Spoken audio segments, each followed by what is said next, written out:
안녕하세요. 파랑새TV입니다. 오늘 소개해드릴 곳은 항메아입니다.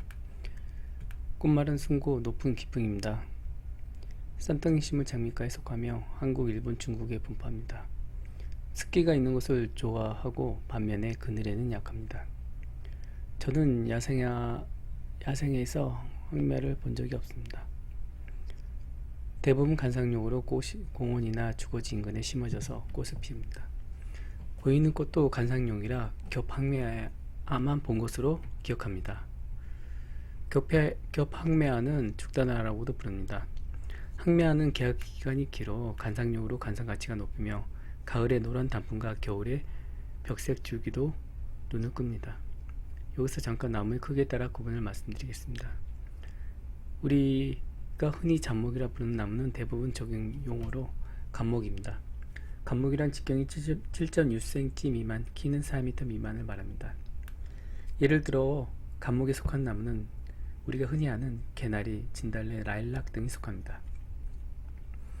비슷한 나무들은 감목이라 생각하시면 됩니다. 우리가 흔히 보는 항메아는 겹항메아입니다. 항메아의 꽃은 부들부들합니다. 다른 말로 겹항메아는 죽다나라고도 부릅니다. 꽃잎은 보시다시피 작고 육질이 거의 없어 식감이 좋지 않습니다.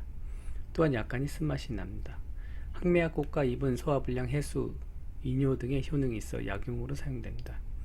항메아의 효능은 주로 진해, 이뇨, 거풍의 효능이 있으며 탁한 가래를 사귀고 오래 지속되는 기침이나 소화불량, 풍으로 인한 근육통이나 관절입, 통증, 부종이나 수종, 산욕기나 월경기, 두통, 현기증, 어지러움, 온열, 항랭감 등 갱년기에 나타나는 증세, 피부의 염증에도 사용을 하며 어린애들이 두드러기에도 사용합니다. 항메아는 성질이 평이해서 부작용은 없으나 적당한 양은 사용하시기 바랍니다.